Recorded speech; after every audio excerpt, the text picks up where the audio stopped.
भारत में एक आम नौकरी पेशा परिवार अपने बच्चों की शिक्षा, स्वास्थ्य संबंधी जरूरतों को पूरा करने और अपनी सामाजिक जिम्मेदारियों को निभाते निभाते ही बूढ़ा हो जाता है। किसी का घर बनता है, ज्यादातर के घर का सपना लिए ही वो परलोक सिधार जाते हैं।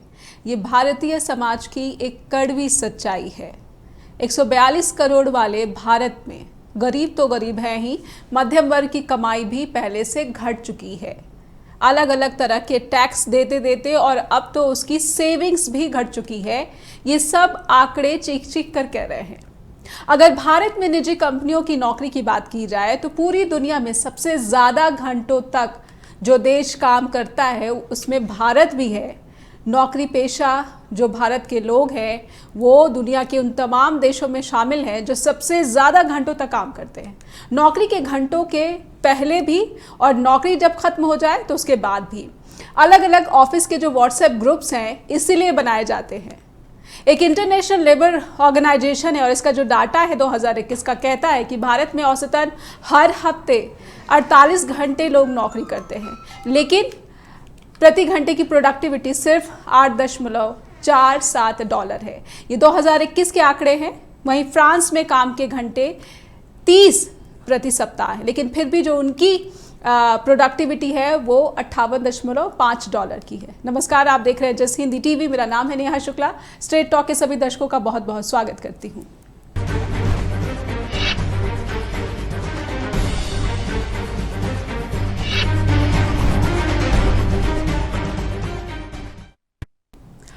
और एक आंकड़ा कुछ निकाला है अपने दर्शकों के लिए। मैं चाहती हूँ कि वो आंकड़ा ज़रूर पहले दिखाया जाए, उसके बाद सवाल लेते हैं स्ट्रेट टॉक के कि आज के सवाल क्या है। ये आंकड़े देखिए, आपके स्क्रीन पर नज़र आ रहा है। ये आईटी कंपनियों के आंकड़े हैं जो कि 2012 से 2022 तक के हैं। 10 सालों में आप देख लीजिए कि तमाम जो भारतीय आईटी कंपनियां हैं उनके सीईओ की सैलरी में कितनी बढ़ोतरी हुई है। करोड़ों रुपयों की बढ़ोतरी हुई है। लेकिन जो निम्न कैटेगरी का, जो कि सबसे निचली कैटेगरी के कर्मचारी होते हैं, उनके वेतन में 2012 से 2022 के बीच आप देख सकते हैं कि सिर्फ कुछ लाख्स का इजाफा हुआ है। और आप देख लीजिए कि महंगाई भारत में कितनी बढ़ गई है। और उसके साथ ये डाटा है, अमीर 2 गुना 3 गुना अमीर हुआ है और जो निम्न दर्जे का, दोयम दर्जे का कर्मचारी है वो वहीं खड़ा है, महंगाई से भी जूझ रहा और समान टैक्स भी भर रहा है।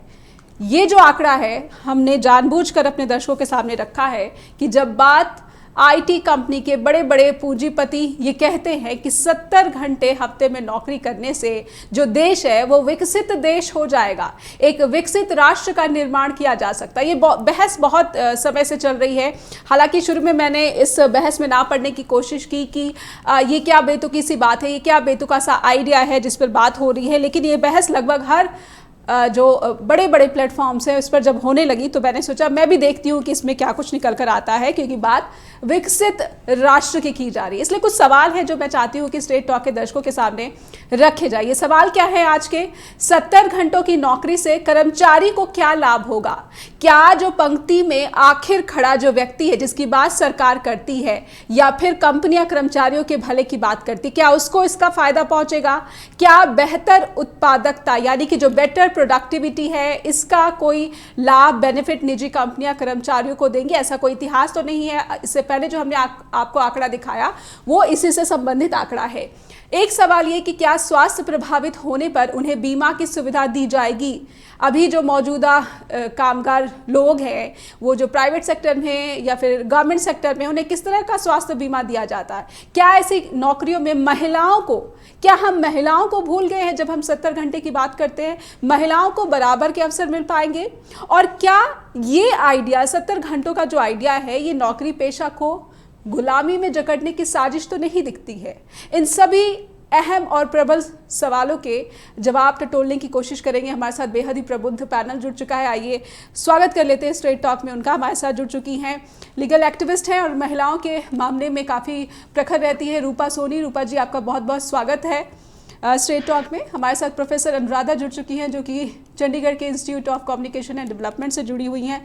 मैम, आपका भी बहुत बहुत स्वागत करती हूँ मैं अनुराधा जी। और जिगर दोषी अहमदाबाद से जुड़ चुके हैं हमारे साथ, कांग्रेस के प्रवक्ता। जिगर जी, आपका भी बहुत बहुत ह्यूमन रिसोर्सेज में काफ़ी लंबा अध्ययन है, गहरा अध्ययन है, आपका बहुत बहुत आभार, आप जुड़े और समय निकाला आपने। रूपा जी, सबसे पहले मैं आपसे समझना चाहूँगी कि जब बात हम 70 घंटों की करते हैं, आप तो लीगल एक्टिविस्ट भी हैं और महिलाओं के जो अधिकार हैं उनसे भी काफ़ी जुड़ी हुई हैं, उनकी आवाज़ उठाती रहती हैं। आपको ये कितना प्रैक्टिकल लगता है, जो भारत की महिलाएं हैं, जो कामगार भी हैं और जो मुझे लगता है कि शायद ही उनको रेस्ट का कोई मौका मिल पाता है, उनके ऊपर बच्चों की भी ज़्यादातर जिम्मेदारियां होती है, घर की भी ज़्यादातर जिम्मेदारियां होती है। हो सकता है मैं बहुत ही फेमिनिन साउंड कर रही हूँ, लेकिन जो एक भारतीय समाज है, जो भारतीय परिवार की कल्पना है, संरचना है, वो ऐसी ही दिखती है। रूपा जी। जी नेहा जी, मैं बिल्कुल सहमत हूँ आपसे। 70 घंटे फीमेल को मतलब एक घंटों में बांधा जा रहा है। आप वर्किंग है, अनुराधा जी बैठी हैं यहाँ पे, वो वर्किंग है। मैं आपसे सवाल पूछती हूँ कि आप एक घंटे में 70 घंटे से शायद कई बहुत ज्यादा घंटे काम करती होंगी। 70 तो मतलब बहुत कम है। हम लोग जैसे सुबह अगर बच्चे हैं उनको रेडी करने के लिए, और जो भी हमारा इंडियन सोसाइटी का सेटअप है उसको, एक गाड़ी को चलाने के लिए we work much more than what is this 70 hours.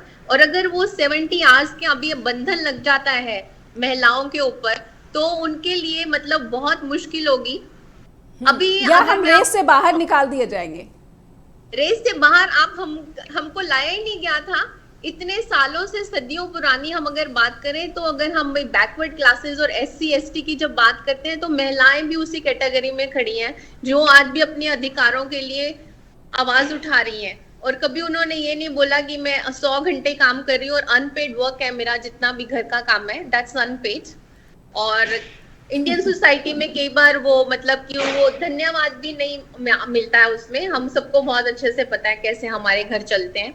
और अगर हम वो 70 घंटे में बनना चाहते हैं तो वो बहुत मुश्किल हो जाएगी। इंडियन फीमेल्स का वैसे हीमोग्लोबिन सबसे कम है दुनिया में।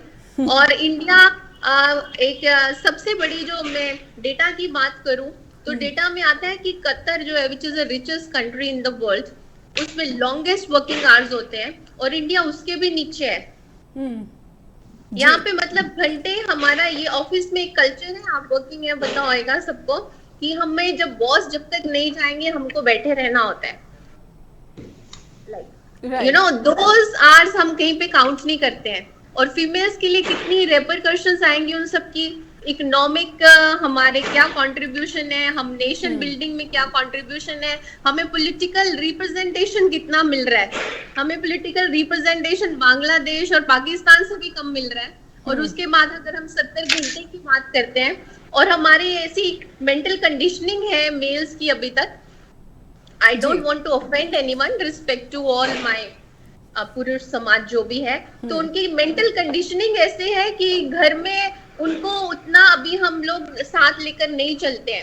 रिस्पॉन्सिबिलिटी फीमेल्स की ज्यादा घर में होती है, चाहे वो पानी भरना है, बच्चे को स्कूल भेजना है, बच्चे का होमवर्क है, या बच्चे की एक्स्ट्रा क्लासेस देखनी है, गेम्स देखनी है, ओवरऑल डेवलपमेंट देखनी है, क्लीनिनेस है घर का, यू नेम इट एनीथिंग। जी, अब 70 घंटे is looking like someone is dictating something which is not visible in our society at all.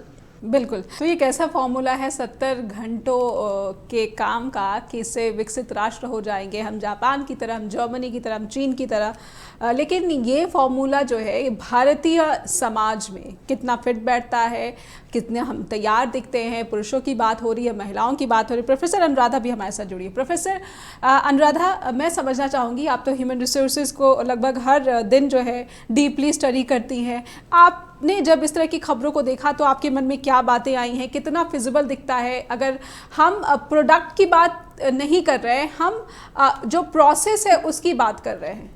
Professor Anuradha.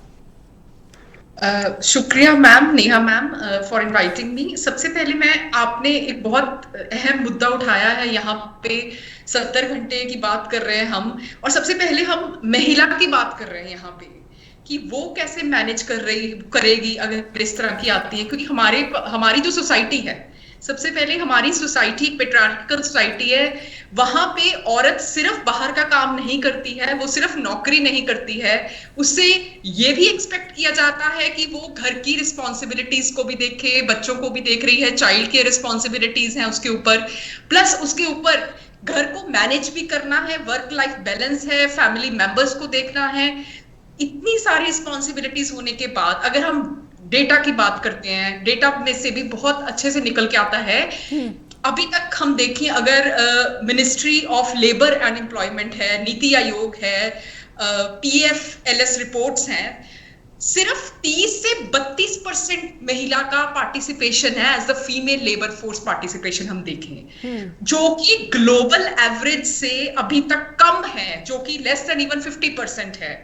तो ऐसी स्थिति में अगर आप 70 घंटे की बात करते हैं, वो और इससे और एक ये भी फैक्ट है कि जो फीमेल लेबर फोर्स पार्टिसिपेशन है वो कम होता जा रहा है, चाहे वो बीच में माइन्यूटली डिप लगा है, बड़ा है, कोविड का भी एक इफेक्ट आया है उसके ऊपर, पर हमारे सामने ये मुद्दा है कि एक औरत के ऊपर जो रिस्पॉन्सिबिलिटीज हैं, हम बात करते हैं इंक्लूसिव डेवलपमेंट की। सबसे पहले जैसे कि मैडम रूपा ने बिल्कुल सही कहा है कि औरत अभी भी मार्जिनलाइज्ड कम्युनिटी का एक हिस्सा है। वो आज भी एक, जैसे बाकी कैटेगरीज हैं रिजर्वेशन वाली हमारे पास, उसकी तरह आज भी हम लोग लड़ रहे हैं अपने एक जो हम रिप्रेजेंटेशन के लिए हर सेक्टर में हम लड़ रहे हैं। तो जब बात करें 70 घंटे की, पहली बात तो ये है जो मेरा मानना है, प्रोडक्टिविटी, आप रिसर्च उठाइए, आप स्टडीज उठाइए, कहीं भी प्रोडक्टिविटी का रिलेशनशिप 70 घंटे के साथ नहीं है, लॉन्गर वर्किंग आवर्स के साथ नहीं है। प्रोडक्टिविटी का रिलेशनशिप जो उसके इंडिकेटर्स हैं वो है investment in the physical capital, हमारी जो टेक्नोलॉजिकल प्रोग्रेस है, investment in the human capital, इसके साथ होता है, ना कि लॉन्गर वर्किंग आवर्स के साथ। आपने बात की जर्मनी की, आपने बात की जापान की, तो उन्होंने अपने वर्किंग आवर्स को रिड्यूस किया है, उन्होंने अगर वीक डेज को बढ़ाया है, तो हमें इस बात को भी ध्यान में रखना है कि हमारी पॉपुलेशन कितनी है और उसके अंदर हम लोग जो हमारी कैटेगराइजेशन है, जो रिप्रेजेंटेशन है, जो हमारी सोसाइटी का जो एक हमारा हम बोल सकते हैं जो हमारे विचार हैं, जो हमारा एक पैटर्न है, वो बड़ा फर्क है। आप सिर्फ एक इंडिकेटर को कंपेयर कर रहे हैं, आप ये भी देखिए कि एक औरत की जो हमारी फैमिली के अंदर जो उसका रोल है, उसकी रिस्पॉन्सिबिलिटीज हैं, वो भी उसको मैनेज करनी है, प्लस उसको अपनी जॉब रिप्रेजेंटेशन भी करनी है। आजकल एक बड़ी पॉपुलर वर्ड आ रहा है गिग इकोनॉमी का, जिसमें फीमेल्स भी पार्टिसिपेट करती हैं, एंटरप्रेन्योर्स हैं, बिजनेस के अंदर है, तो उसमें भी सिर्फ 10 से 3 महिला देखी गई है जो पार्टिसिपेट कर रही है, जो अर्न कर रही है। तो ये जो पार्टिसिपेशन है वो लगातार घट रही है। तो क्यों घट रही है, क्यों, इसकी वजह क्या है? और आप लोग एक और चीज देखेंगे कि हमारे घर की सोसाइटी के अंदर जब ये उससे एक्सपेक्ट किया जा रहा है कि वो काम पर जा रही है, तो उसको वहां पे भी अपने फैमिली मेंबर्स को कन्विंस करना पड़ता है, उसकी they has to seek the cooperation. तो एजुकेशन का इसके साथ बहुत डायरेक्ट रिलेशनशिप है प्रोडक्टिविटी के साथ, हमें उस पे काम करने की जरूरत है। And you अगर rightly हम said, महिला को रेट करना चाहते हैं तो हमें फ्लेक्सिबिलिटी देनी पड़ेगी। एंड मेरे हिसाब से it is not only for the female, it is for the male also, क्योंकि हमारे लिए हेल्थ सबसे इम्पोर्टेंट है। बट मुझे लगता है कि हेल्थ जो है अभी भी भारत में जो है इसको प्रायोरिटी नहीं माना जा रहा है। जो हेल्थ फैसिलिटीज़ है भारत की वो कोविड के समय भी दिखती हैं, बाद में कितना महंगा हो गया। अलग अलग सरकारी अस्पतालों की जो हालत है, हमने महाराष्ट्र से कई ऐसी तस्वीरें देखी कि बहुत ही 24 घंटों में 12, 15, 23, 40 ऐसी डेथ्स हो जाती हैं। जिगर जी हमारे साथ जुड़े हैं, एकमात्र पुरुष पैनलिस्ट, लेकिन काफ़ी महिलाओं की बात हुई है जिगर जी, लेकिन मैं आपसे समझना चाहती हूँ कि एक पुरुष जो है, क्योंकि आप भी तो ह्यूमन रिसोर्सेज से जुड़े रहे हैं, आप ये 70 घंटे का जो कॉन्सेप्ट है, महिलाओं को तो छोड़ दीजिए, इस रेस में तो शामिल ही नहीं है, लेकिन पुरुष के लिए भी कितनी बड़ी चुनौती है जिगर जी? जी बिल्कुल, देखिए मैं इसको कैटेगराइज करना चाहूंगा 3 अलग अलग भागों में। मेरे ख्याल से ये बहुत बड़ा मुद्दा है। एक है स्पिरिचुअल, दूसरा है सोशल और तीसरा है पॉलिटिकल। अब अगर स्पिरिचुअलिटी की तरफ से हम बात करें तो ऐसा है कि भगवान ने हमें जीवन क्यों दिया है, यहाँ पे 60-70 साल पृथ्वी पे देने के लिए, बिताने के लिए हमें भेजा है, तो वहाँ उसमें हम 20-22 साल पढ़ाई में डाल देते हैं, उसके बाद नौकरी, काम धंधा, बिजनेस, उसके अंदर हमारा सारा समय व्यतीत हो जाता है, उसके बाद परिवार की जिम्मेदारियां होती है, और ये सब करते करते एक मिडिल क्लास या लोअर मिडिल क्लास या पुअर क्लास का व्यक्ति जो होता है वो कब मरने की कगार पर पहुंच जाता है उसे नहीं पता चलता है। तो एक स्पिरिचुअल तरीके से अगर हम देखें तो शायद वो जिंदा होने के बावजूद जिंदा नहीं है, उसे पता ही नहीं है कि वो कब मर गया मन से, और वो वैसे ही अपने शरीर का बोझा ढो रहा है। अब इसका सीधा इंपैक्ट जो पड़ता है ये बिल्कुल पूंजीवादी स्टेटमेंट है, पूंजीवादी व्यवस्था का स्टेटमेंट मैं इसलिए कहता हूं कि उन्हें केवल और केवल गुलाम चाहिए, ऐसे गुलाम चाहिए, ऐसे लोग चाहिए जो उनके इशारों पर नाचे, उनके इशारों पर काम करे, और सोशल लाइफ का कोई बैलेंस ना रहे। आप देखिए अगर पुरुष हो या महिला हो, दोनों पर ये समान इंपैक्ट करेगा। पुरुष भी कितनी सारी मानसिक प्रतिक्रियाओं से, बहुत सारी इश्यूज से जूझता है, झेलता है। आज की तारीख में महंगाई इस कदर बढ़ गई है कि कितने सारे पुरुषों को हमने देखा है।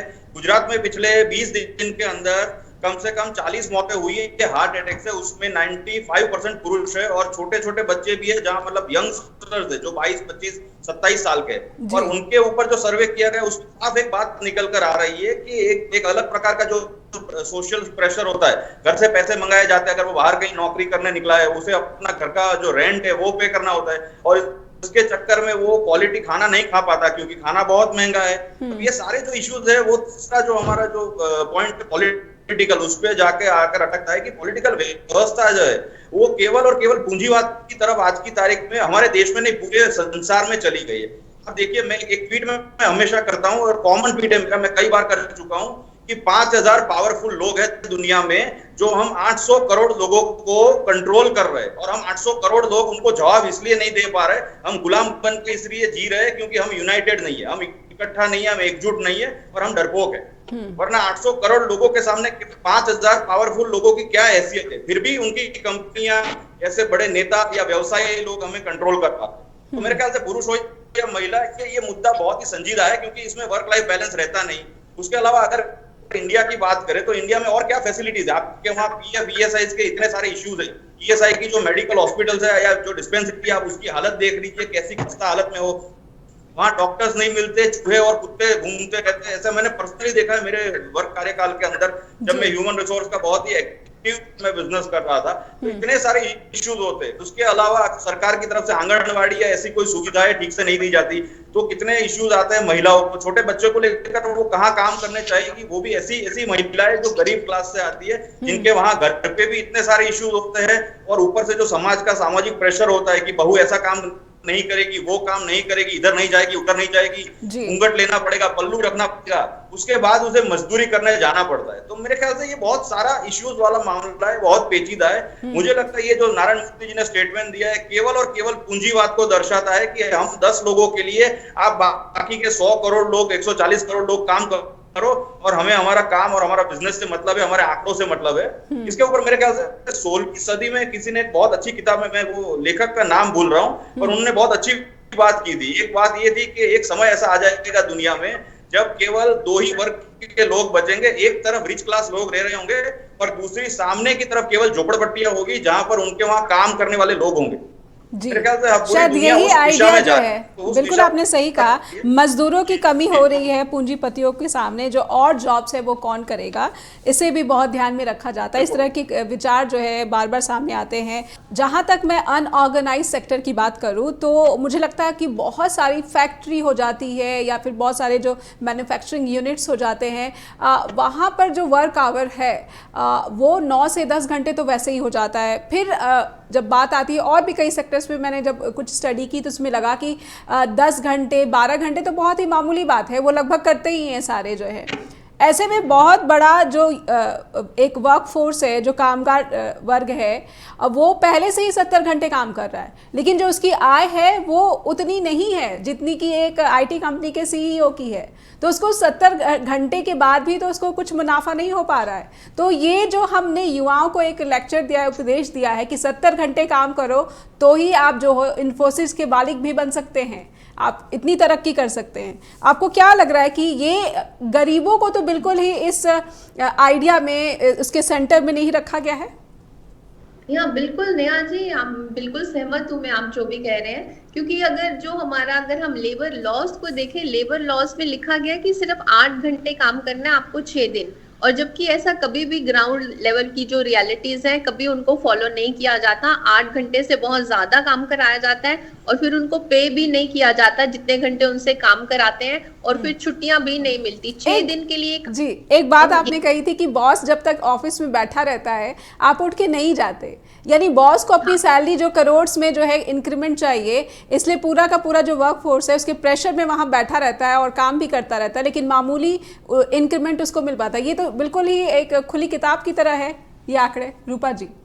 बिल्कुल बिल्कुल, अगर ये तो मतलब कि मैं बोल सकती हूँ ऐसा किताब में नहीं लिखा गया कहीं पे कि जब तक बॉस नहीं जाएगा आपको नहीं जाना, लिखा नहीं जाता ये एचआर का जब आपको पेपर मिलता है, आपका ज्वाइनिंग लेटर मिलता है, but these are the unsaid rules जो आपको फॉलो करने ही होते हैं if once you start working right from the beginning. I remember my days after my MBA के बाद जब मैं फर्स्ट ज्वाइन करने गई ऑफिस में, तो सब लोगों को बैठना पड़ता था। अगर बॉस 8 बजे तक बैठे हैं, 9 बजे तक बैठे हैं, आपको बैठना ही है। जैसे बॉस जाते थे तब आप जा सकते हैं, वो काउंट नहीं होते आवर्स कहीं पर भी। और अगर हम ये बात करें, अगर आप बोल रहे थे पे पैरिटी बहुत ज्यादा इंडिया में अभी चल रही है, आपको पता है। सेलिब्रिटीज ने हाँ उसको लेकर आए हैं उसके ऊपर कि हमें अगर हीरो काम कर रहा है मूवी में तो उसको कुछ करोड़ रुपए मिलेंगे, हीरोइन को उसके आधे भी नहीं मिलेंगे। ये पैरिटी सब जगह पे है मैम। अगर आप ये टेक्नो देखें, अगर इंजीनियरिंग में या जितने भी CEOs हैं उसमें फीमेल्स इतना कम क्यों जा पाती हैं उस लेटर के ऊपर, क्यों इतनी कम है फीमेल्स इंडिया में? क्योंकि नहीं, अपॉर्चुनिटी नहीं मिलती है, बहुत रहती है, डिस्पैरिटी है, पे पैरिटी है, there are lot many other things. और अगर मैं बात चाइना की करूँ तो चाइना में बोलते हैं वर्क कल्चर था 996, उसका नाम 996 रखा गया था, मतलब work from 9 AM to 9 PM for 6 days जी, 996। तो अभी उन्होंने वो वापस ले लिया है क्योंकि वहां पे इतना ज्यादा stress and then the infertility, आपको पता होगा बहुत ज्यादा केसेस आए हैं, चाइनीज कपल यहाँ पे आते हैं सरोगेट कराने के लिए।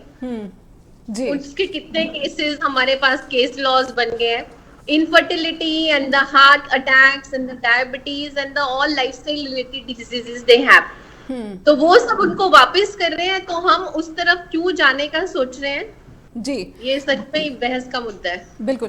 प्रोफेसर अनुराधा, जब मैं मानवीय इंडिकेटर्स की, ह्यूमन इंडिकेटर्स की बात करती हूँ कि एक जो मनुष्य की ज़िंदगी है वो स्वस्थ और खुशहाल कैसी बनती है, इन इंडिकेटर्स पर आप लगभग रोज़ाना ही काम करती रहती हैं, तो इन इंडिकेटर्स को राष्ट्र निर्माण में एक पॉजिटिव तरीके से भी तो इस्तेमाल किया जा सकता है कि healthy mind and healthy body ये बहुत अच्छा जो है एक प्रोडक्ट दे सकती है, या फिर बहुत अच्छे आइडियाज़ दे सकती है, टेक्नोलॉजी के इन्वेंशन में मदद कर सकती है। लेकिन अभी भी हम आवर्स पे डिबेट कर रहे हैं, ना कि आउटकम पे डिबेट कर रहे हैं।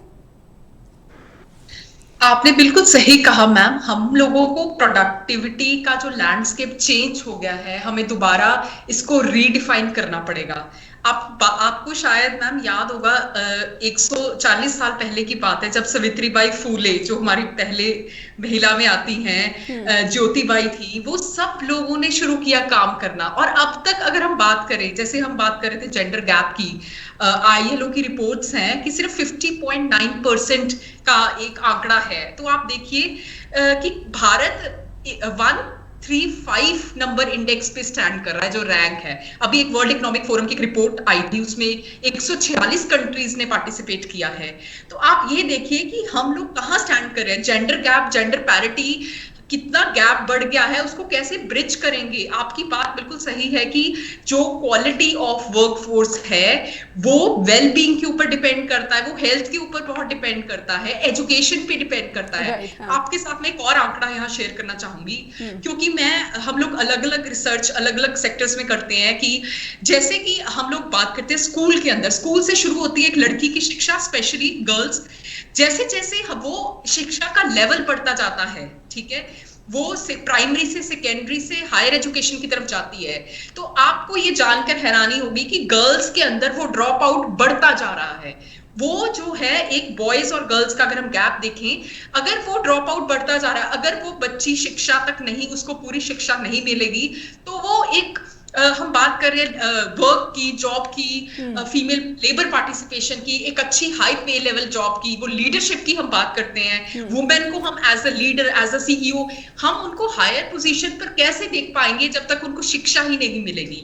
और जब हम ऐसे लॉस बना रहे हैं तो हम एक ऑब्स्टिकल और पैदा कर रहे हैं कि हम वो जाकर जॉब तो वो क्या क्या ही करेगी, उसकी अपनी एक हेल्थ इसके लिए सफर करेगी। आपकी बात से मैं सहमत हूं कि ऐसे इंडिकेटर्स को हमें फ्रेम करना पड़ेगा कि जो प्रोडक्टिविटी को डिफाइन करते हैं, क्योंकि इंडिपेंडेंस से अब तक इतने सालों में जो चेंज आया है वो उसको हमें कहीं ना कहीं इसको अपनी जो हमारे जितनी भी एक हम बोल सकते हैं हमारा जो पैमाना है उसको बदलना पड़ेगा। उसको हमें जो ये हम लॉज बनाए हैं जितने भी, उसको इस चीज को ध्यान में रखकर हम लोगों को आगे बढ़ना पड़ेगा। सबसे जरूरी बात यह है कि quality of workforce longer working hour से ठीक नहीं होगा, ये स्किलिंग से ठीक होगा। हमें अपने स्किल्स को अपडेट करना है। एंड प्लस वन मोर आपको मैं यहाँ ऐड करूंगी अपना point, if you are increasing the length of hours, अगर आप आवर्स बढ़ा रहे हो तो आप क्या दे रहे हो कस्टमर को? आप एक जो जिसको आप जॉब दे रहे हो, अपने वर्कफोर्स कहते हैं हम, एम्प्लॉइज को आप क्या वर्क्स दे रहे हैं? क्योंकि हम लोग बहुत हम लोग मैम चाहते हैं डेटा वगैरह में हम लोग इन्वॉल्व है, रिसर्च के अंदर, बहुत सारी फर्म्स के अंदर, कंपनीज के अंदर, सीएसआर में ये देखा गया है कि जितनी भी कंपनीज ये लोग दिखाने के लिए they are doing the activities under this corporate social responsibility actually, लेकिन कॉर्पोरेट सोशल रिस्पॉन्सिबिलिटी में वो सोशल रिस्पॉन्सिबिलिटी कितनी निभा रहे हैं, उस फंड को कितना इन्वेस्ट कर रहे हैं वेलबींग के लिए, वो भी एक बड़ा मुद्दा है। क्योंकि स्पेशली आपने बात की कि जितनी भी कॉर्पोरेट्स हैं, बड़े लेवल के कॉर्पोरेट्स हैं, उन्होंने इस तरह के कानून बनाए हैं सिर्फ अपने बेनिफिट्स के लिए, अपनी जो इन्हांसमेंट है उसके लिए कर रहे हैं। अपनी इससे कोई किसी की प्रोडक्टिविटी नहीं बढ़ेगी, ठीक है, उन बेनिफिट्स होंगे, लेकिन हम बात करते हैं हमारी जो सोशल रिस्पॉन्सिबिलिटी है, एक मॉरल रिस्पॉन्सिबिलिटी है, सोसाइटी की डेवलपमेंट है, वो इससे कभी नहीं होगी। ये एक टाइम पे पीक आता है मैम जब ये राइज करेगी चीजें, लेकिन उसके बाद इसके रेपरकशंस बहुत भयानक हैं। जिगर जी, चाइना ने बहुत ज़्यादा, हम चाइना का भी उदाहरण देख सकते हैं कि उन्होंने इस तरह का जो वर्कफोर्स शुरू किया लेकिन उनको कोई फ़ायदा नहीं हुआ और बहुत ही जो समस्याएं हुई, और उसके बाद जैसा कि रूपा जी ने भी मेंशन किया कि उनको वापस लौटना पड़ा। अब फ्रांस में भी अब ये एक नियम बना दिया गया है कि ऑफिस के घंटे के बाद आप जो है ऑफिस का कोई काम नहीं करेंगे, सिर्फ और सिर्फ जो है इसलिए ताकि जो प्रोडक्टिविटी है वो ज़्यादा बेहतर बनाई जा सके। और फ्रांस का जो डेटा है वो तो साफ दर्शाता है कि उनके जो आइडियाज़ हैं वर्कफोर्स को लेकर या फिर प्रोडक्टिविटी को लेकर, कामगारों को लेकर, वो बेहतर हैं। तो हम फ्रांस की तरफ बर्ताव नहीं करना चाहते, लेकिन हम चीन की तरफ, जापान की तरफ बर्ताव करने पर आमदा हैं? क्या निजीकरण को आप सेंटर में देख पा रहे हैं? बिल्कुल सही बात है, निजीकरण की ही तरफ पूरा देश भाग रहा है आज की तारीख में। चाहे गवर्नमेंट की जितने भी बड़े बड़े साहस है, जो नवरत्न थे हमारे देश में, उसको भी बेचने की कवायद चल रही है, आप देख रहे हैं। तो मुझे लगता है कि हमारे देश में एक ये जो अंधी दौड़ चल पड़ी है, कि एक रेस्टलेस शब्द आजकल बहुत यूज होता है कि आप रेस्टलेस बनो और बहुत सारे जगह पे आप छा जाओ और सोशल मीडिया में छा जाओ या अपने बिजनेस में छा जाओ या इधर कर लो काम, वो कर लो। तो लोगों को जो भगाया जा रहा है एक छलावे के तहत है, एक भ्रमजाल जो बुना जा रहा है, उसके तहत हमारी पूरी युवा पीढ़ी इसके अंदर घुस चुकी है। तो मुझे लगता है कि ये बहुत ही घातक हो सकता है आने वाले समय में, क्योंकि सोशल जो पूरे जो ताना बाना था हमारे समाज का, वो अगर परिवार ही अच्छे बड़े नहीं रहेंगे तो कैसे रहेगा? आप एक छोटी सी चीज सोचिए कि आज की तारीख में टूटते टूटते टूटते परिवार अलग अलग होते होते केवल एक 2-4 लोगों का परिवार रह जाता है, जहां हस्बैंड वाइफ और बच्चा रहता है या 2 बच्चे होते, माता पिता कई बार गांव में रहते होते। तो अगर भगवान ना करे परिवार में माता पिता में से किसी को कुछ हो गया तो वो बच्चों का कौन क्या देखभाल करेगा? ये धीरे धीरे आने वाला जो समय और समाज है वो इस तरफ जा रहा है। तो मुझे लगता है कि हम बहुत ही भयावह स्थिति में जा रहे हैं। हमारी बहुत सारी जो लेबर फोर्स या लेबर का पूरा पूरा एक सिस्टम है, उसमें जापान की तरह या और कोई बड़े कंट्रीज की तरह 5S काइजन ऐसा भी हम कोई इस्तेमाल या उपयोग नहीं करते। और चाइना और जहां तक जापान की बात है, आप वहां पर देखिए, वहां लोनलीनेस एक बहुत बड़ा फैक्टर बन के आया है, क्योंकि लोग इतना अकेलापन महसूस करते हैं, मानसिक तरीके से टूटे हुए हैं। इसका सीधा असर उनके हेल्थ पे पड़ता है और हेल्थ खराब होने की वजह से प्रोडक्टिविटी सीधी बात है कम हो जाती है। तो मुझे लगता है ये बहुत ही पेचीदा मामला है और ये स्टेटमेंट इनको देने से पहले नारायण मूर्ति साहब को 100 बार सोचना चाहिए था कि वो क्या बोल रहे हैं। क्योंकि इसीलिए कांग्रेस की तरफ से मैं एक बात जरूर रखना चाहूंगा, हालांकि ये बिल्कुल सोशल डिबेट है, लेकिन एक चीज है, जब कांग्रेस ने मनरेगा चालू किया था डॉक्टर मनमोहन सिंह जी के समय में, उसके अलावा डॉक्टर मनमोहन सिंह जी के समय में जो हमारी घरेलू बचत का जो सेविंग का जो दायरा था वो कितना बड़ा था, ताकि लोग आराम से जी सके। एक समय मैंने ऐसा भी देखा है जहां पर घर का एक व्यक्ति या दो व्यक्ति अगर इनकम कर रहे हैं तो भी 5 या 6 लोगों का परिवार अच्छे से एक साथ एक छत के नीचे रह पाता था। आज की तारीख में वो मुमकिन नहीं है। तो सीधी सी बात है कि इसका असर फैमिलीज पे पड़ेगा। आज जब बाप घर से बाहर कमाने जाता है या माँ कहीं नौकरी करती है, जॉब करती है, तो बेटे बेटी कब बड़े हो जाते हैं उन्हें पता नहीं चलता, उनके ऊपर उनका कोई कंट्रोल या कोई बातचीत नहीं होती, और 10-12 साल 15 साल का होते होते बेटा बेटी बिल्कुल डिटैच हो जाते हैं। तो मुझे लगता है ये बहुत बड़ा इंपैक्ट है। आप केवल और केवल 70 घंटे नौकरी की बात मत कीजिए, आप ये बात कीजिए कि आप संसार को या समाज को किस तरीके से एक अच्छे तरीके से जोड़ सकते हैं। मुझे लगता है कि इसमें शायद समाजवाद का भी एक परिप्रेक्ष्य आना चाहिए, और साथ साथ में कामगारों के जितने प्रश्न है उसको मार्क्सवाद के जरिए भी कुछ ना कुछ कहीं ना कहीं सॉल्यूशन लाना चाहिए, क्योंकि हजारों वर्षों से चली आ रही लड़ाई है। एक तरफ है पूंजीपति और बलवान धनशाली बहुशाली जो बाहुबल वाले लोग हैं वो है, और एक तरफ बाकी के 80-90% लोग हैं जो हमेशा इस कुरीतियों से जूझते आए। तो मुझे लगता है अब ये वक्त आ चुका है, क्योंकि हम लोग एक 21वीं सदी में खड़े हैं। अब मुझे नहीं लगता है हमें 15वीं सदी की ओर देखना चाहिए, हमें 25वीं सदी की ओर देखकर ऐसा सिस्टम बनाना चाहिए जहां पर हर एक व्यक्ति, जैसे आपने फ्रांस का उदाहरण दिया, ऐसे बहुत सारे कंट्रीज है जहां पर हैप्पीनेस इंडेक्स बहुत जबरदस्त है, जहां पे वीकली सिर्फ 4 दिन काम करना होता है, बाकी के समय आप अपने परिवार के साथ व्यतीत कर सकते हैं, आप घूमिए फिरिए, जीवन का आनंद लीजिए। तो मेरे ख्याल से इसी को जीवन कहते हैं। जब तक बड़े नेता बड़े उद्योगपति जीवन का मीनिंग नहीं समझेंगे, मतलब नहीं समझेंगे, मुझे नहीं लगता इसमें कोई चेंज आएगा। और सबसे बुरी बात यह है कि आज का जो युवा धन है या युवा पीढ़ी है वो भी उसे बहुत ही भयानक तरीके से उसे फॉलो करे। उन्हें लगता है कि हम कुछ भी कर लेंगे, कैसा भी जोड़ तोड़ या कैसे भी अच्छे बुरे कोई भी काम करके उन्हें बस पैसे वाला बनना है। तो ये जो भयावह दौड़ है उस वजह से आजकल ऐसे उदाहरण नारायण मूर्ति जी ने बताया है। मुझे नहीं लगता कि अगर कोई 70 घंटे काम करेगा तो सबके सब इन्फोसिस के मालिक हो जाएंगे। उससे अच्छा तो उन्हें इन्फोसिस के जो शेयर्स है वो लोगों में बांट देने चाहिए। बिना 70 घंटे काम किए लोग अपने आप करोड़पति हो जाएंगे। जी, और ये भी होगा कि अगर आप 70 घंटे काम कर रहे हैं तो देश में पॉलिटिकली क्या हो रहा है शायद उनको पता ही ना चले, और फिर जो है सब कुछ आराम से कंट्रोल तरीके में आगे बढ़ता रहे, कोई गरीबों की बात ना करे और गरीबों को पता ही नहीं चले कि उनके बारे में क्या बातें हो रही है, क्या नीतियां बनाई जा रही हैं। एक जागरूकता, जो अवेयरनेस समाज में एक अच्छा बेहतर समाज के लिए बहुत ज़रूरी होता है। कहीं ना कहीं ये भी एक जो कॉन्स्पिरेसी थ्योरी कह सकते हैं कि इस तरह की काम कर सकती है। रूपा जी, मैं आपसे समझना चाहूँगी, समय थोड़ा सीमित है इसलिए मैं एक एक करके टेक्स लेना चाहूँगी। रूपा जी, विमेन वर्क फोर्स बहुत ही पुअर, दुनिया में सबसे पुअर होने के बावजूद हम अभी भी जो है उसी रफ्तार से आगे बढ़ रहे हैं, बल्कि अनुराधा जी ने जो डाटा दिया है कि हम तो पहले से काफ़ी कम हो गए हैं, लेकिन ये संघर्ष जो है ये आगे और ज़्यादा बढ़ता नज़र आ रहा है। रूपा जी।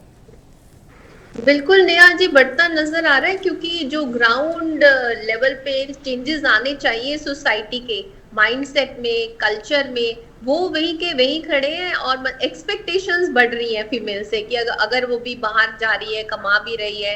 पहले एंशिएंट टाइम्स में उसको सिर्फ घर देखना होता था, अभी उसको रिस्पॉन्सिबिलिटीज ज्यादा है। तो यही एशियन टाइम में ही जाने के लिए तो कहा जा रहा है कि आप घर देखिए, आप नौकरी छोड़ दीजिए, क्योंकि 70 घंटे तो आप काम ही नहीं कर पाएंगी। 70 घंटे मतलब फीमेल्स को बोलना चाहिए कि हम लोग घर भी देखते हैं, हमारे लिए फ्लेक्सी वर्किंग आवर्स रखिए। Like we need to bring our voice. आपकी फ्लेक्सी वर्किंग आवर्स रखिए, हम लोग सब जगह पे देखते हैं, मतलब वी आर एवरीवेयर। एक बंदा 10 जगह पे हर टाइम प्रेजेंट नहीं हो सकता। जैसे अभी अनुराधा जी ने भी बताया कि अभी 127th प्लेस पे आ गया आउट ऑफ 146 कंट्रीज में। उसमें 2-4 पैरामीटर्स होते हैं कि इकोनॉमिक कंडीशन क्या है आपकी, और एजुकेशन अटेनमेंट कितना करवा रहे हो आप उसमें, और हेल्थ की क्या हालत है। आपको मालूम है हेल्थ की क्या हालत है हमारे देश में, सेफ्टी कितनी है फीमेल्स की, उसको कितना आप रिप्रेजेंटेशन दे रहे हो पॉलिटिकल सिनेरियो में।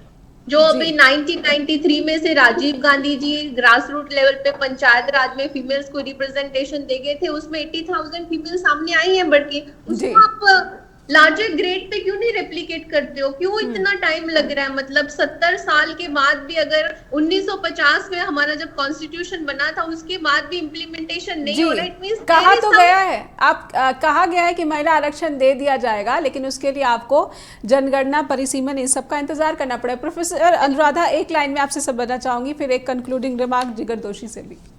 प्रोफेसर अनुराधा। बिल्कुल सही मैम, मैं आपकी बात से बिल्कुल सहमत हूँ कि जो इस तरह के हम बात कर रहे हैं कि अभी भी हम पुरानी सदी में जी रहे हैं कि आने वाले वक्त में जो देखिए सुसाइड, हम जो भी चेंजेस लेकर आ रहे हैं, 70 घंटे की बात कर रहे हैं, 50 घंटे की बात कर रहे हैं, वो for the benefit of Mankind है। वो यहाँ एक औरत, एक मैन, एक वुमेन से इसको हम लिंक नहीं कर रहे हैं। हम बात कर रहे हैं हेल्थ की, हम बात कर रहे हैं एजुकेशन की। तो मेरे हिसाब से तो मैम ये एक सबसे पहले एक ह्यूमन बीइंग की उसकी प्रोडक्टिविटी को इनहेंस करने के लिए उसको फ्लेक्सिबिलिटी देनी बहुत जरूरी होती है।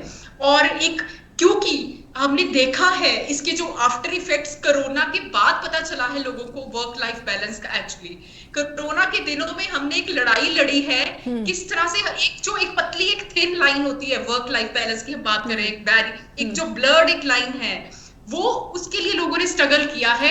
उस वक्त पे कोई हम लोगों के ये रियलाइजेशन जो वर्क लाइफ बैलेंस है, ये जिगर जी से भी जाते जाते एक लाइन में समझ लेंगे। जिगर जी, कंक्लूडिंग रिमार्क, किस तरह से कांग्रेस के प्रवक्ता हैं, कांग्रेस का क्या आइडिया है? बिल्कुल, देखिए वर्क लाइफ बैलेंस को हमने मनरेगा के तहत, अगर आपने देखा हो, जो ग्रामीण इलाके हैं उसमें हमने बहुत अच्छे तरीके से इसको जस्टिफाई किया था। ग्रामीण इलाकों में जहां पर कामकाजी महिला और पुरुष के पास इतना ज्यादा काम नहीं होता था, उनको एक महीने के जो पूरे 100 आवर्स है, 100 घंटे, उतना काम देकर वहां पर एक आर्थिक उत्पादन बढ़े और वो काम हो सके, उसका कांग्रेस ने भरपूर प्रयास किया है। इसके बहुत दूरगामी फायदे ये हुए कि उनको घर के पास ही काम मिल गया। पहली बात, अपने गाँव में उन्हें शहर पलायन नहीं करना पड़ा, उन्हें मजदूर नहीं बनना पड़ा। दूसरा फायदा ये हुआ कि वुमेन और मैन, मतलब दोनों महिला और पुरुष को एक एम्पावरमेंट मिला, जिससे उनके घर में एक आर्थिक प्रगति हुई, बचत बढ़ी। तो उसका सीधा जो इम्पैक्ट है वो मार्केट में, बाजारों में आया कि उनकी वजह से उनकी जो खरीदारी शक्ति है वो बढ़ी। खरीद शक्ति की वजह से मार्केट में भी उछाल आया और मार्केट इतना आगे बढ़ा ताकि लोगों के पास पैसा है। की तरफ तो जा ही रहे थे जिगर जी, निजीकरण की तरफ तो बढ़ ही रहे थे। यूपीए सरकार भी बढ़ रही थी, मनमोहन सरकार बढ़ रही थी। क्या वापस लौटेंगे, निजीकरण को कंट्रोल किया जाएगा? बिल्कुल निजीकरण, हम कभी, कांग्रेस कभी बिल्कुल निजीकरण के पक्ष में नहीं है, ये मैं बिल्कुल साफ बता दूं। हम लोग निजीकरण उतना ही नहीं चाहते जितनी जरूरत हो, जितनी जो टेक्नोलॉजी या तकनीकी चीजें बड़ी फैक्ट्रीज के लोग या बड़े लोग लाकर देश को दे सकते हैं। उसके अलावा एक योजना राहुल गांधी जी ने पिछले इलेक्शन में डिक्लेयर की थी, न्याय करके। न्याय योजना ऐसी थी जिसमें हर एक किसान के खाते में 6,000 रुपए ट्रांसफर करने की बात थी। वो बिल्कुल बजट के तहत था, ऐसा नहीं था कि वो हवा में बात की थी। अब देखिए, उससे इतना ज्यादा मनी रोटेशन होता है जिसकी वजह से पूरे मार्केट और सारे घर के लोग और सभी की सुखाकारी बढ़ती है और साथ साथ में वो अपने क्षेत्रों में, अपने मनपसंद क्षेत्रों में काम कर पाते हैं। तो मुझे लगता है ये जो बैलेंस है वो हमें लाने की जरूरत है, वरना जो परिवार है वो बिखर जाएंगे, बच्चे कब बड़े हो जाएंगे पता नहीं चलेगा। आने वाले समय में हम अमेरिका बन जाएंगे और उसके बाद हम खुद को ही कोसेंगे कि आज हमारा बेटा या बेटी हमारी बात नहीं सुनते और अपनी मन मर्जी की बातें करते हैं। शायद भगवान ना करे कोई बुरी लतों के सहारे ना चढ़ जाए, क्योंकि लोनलीनेस आ जाएगी, और लोनलीनेस आ जाएगी जैसे ही तो व्यक्ति बिल्कुल बुरी लतों का शिकार हो जाएगा। जी, बहुत बहुत धन्यवाद करना चाहिए। ये चेन को तोड़ना है, जिसके लिए पूंजीवाद एक बहुत ही खतरा स्वरूप चीज है। जी, समय समाप्त हो गया। बहुत बहुत धन्यवाद करना चाहूंगी और आभार भी कि समय निकाला, स्ट्रेट टॉक के साथ जुड़े। प्रोफेसर अनुराधा, आपका भी आभार, और रूपा मैम, आपका भी बहुत बहुत शुक्रिया कि आपने समय निकाला, स्ट्रेट टॉक के साथ जुड़े और इस जो बहस है उसको सार्थक बनाने की कोशिश की। कुल मिलाकर मैं ये कह सकती हूँ कि 70 घंटे किसी भी एक समृद्ध और स्वस्थ समाज का जो है एक तरीका नहीं हो सकता काम करने का, क्योंकि स्वस्थ दिमाग और स्वस्थ शरीर में ही जो है एक बेहतर प्रोडक्टिविटी का एक केंद्र बन सकता है। आइडियाज़ आ सकते हैं, इनोवेशंस को जो बढ़ावा दिया जा सकता है, और परिवार जो कि बहुत महत्वपूर्ण है भारतीय समाज के लिए, उसकी भी देख रेख बेहतर तरीके से की जा सकती है। और महिलाओं के बिना ये संभव नहीं है। इस पर काम करने की, इस पर फोकस किए जाने की ज़रूरत है। आपसे उम्मीद है कि आप info@justbroadcasting.com पर फीडबैक अवश्य भेजें और neha@justbroadcasting.com पर भी आप मुझे ईमेल भेज सकते हैं। आपका धन्यवाद, फिर होगी मुलाकात।